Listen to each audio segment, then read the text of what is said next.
All right, let's dive into this explainer and unpack the absolute sheer audacity behind the world's most infamous drug lord. We're going to explore a story that honestly sounds like it was ripped straight out of a Hollywood blockbuster, but every single detail we're about to cover is grounded in cold, hard reality.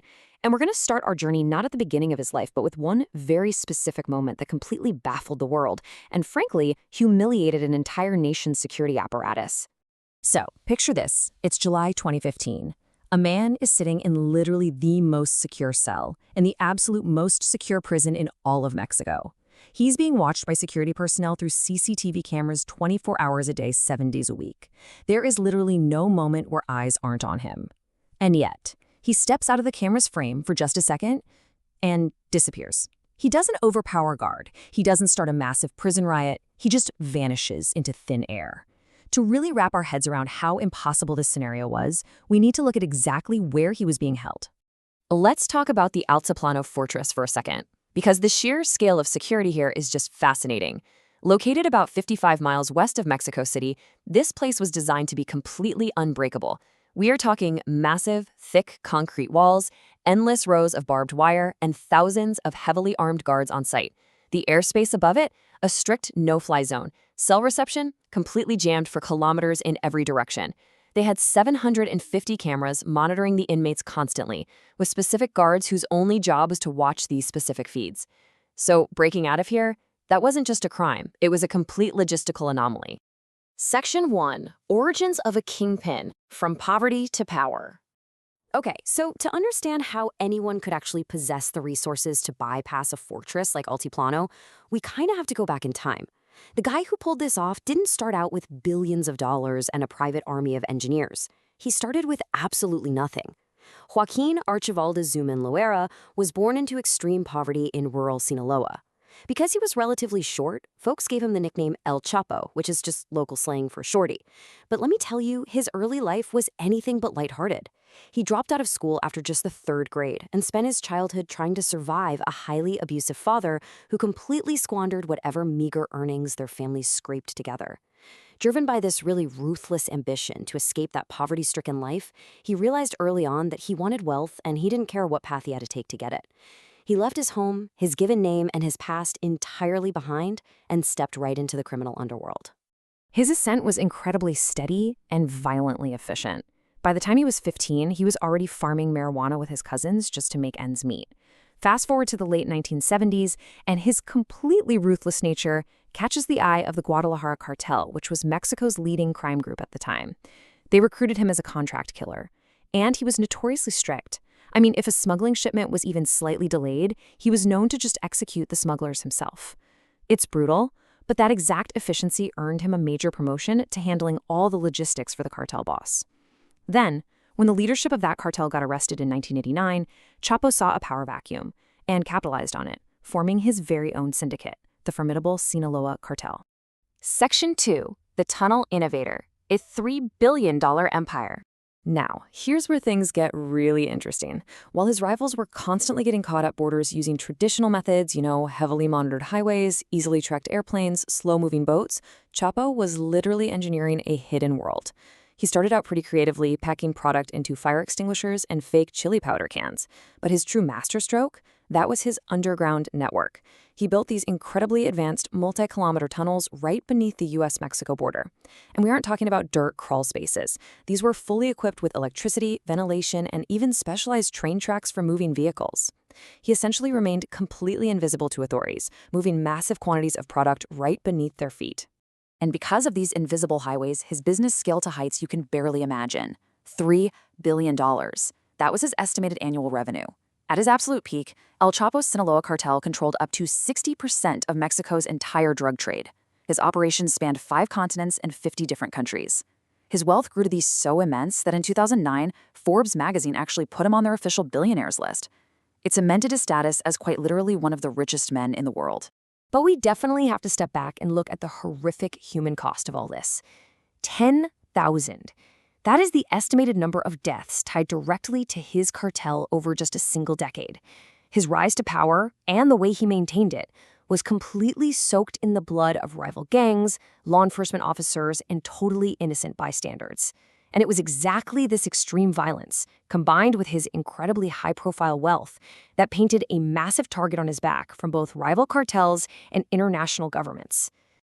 Section 3. The First Great Escape, Puente Grande. All that heat eventually caught up to him. It led to his first major capture in Guatemala in 1993, and he was handed a 20-year sentence in Puente Grande, which was a maximum security prison. But prison is kind of a relative term here. Look at the stark contrast in living conditions. Normal inmates were dealing with strict confinement and standard terrible prison food. El Chapo? He lived like an absolute king. He effectively bought the prison staff outright. He built this highly lucrative relationship with the prison's deputy director of security. So in exchange for literal suitcases stuffed with cash and luxury gifts, Chapo got to host parties, watch TV, order high-end meals, and have regular visits from his wives and girlfriends. And the craziest part? He just kept running his global criminal empire right from his cell block. He wasn't a prisoner, he was more of a resident. This very comfortable arrangement lasted all the way until early 2001.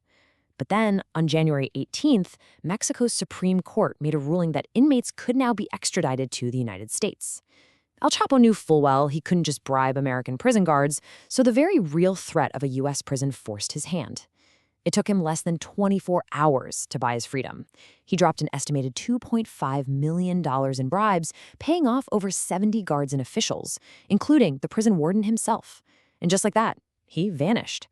Now, the official story is that he was wheeled out the front door, hidden under a pile of dirty clothes in a laundry cart, though some theories out there suggest he literally just walked out wearing a police uniform. Regardless of how he did it, he utterly humiliated the Mexican government and disappeared into the mountains. Section 4. The Altiplano Masterpiece. Engineering the impossible. So fast forward, after 13 years on the run, 13 years of dodging capture over and over, including one incredibly close call where he slipped through a secret tunnel hidden under a bathtub just as Marines were breaking down his door, Chapo is finally recaptured in 2014.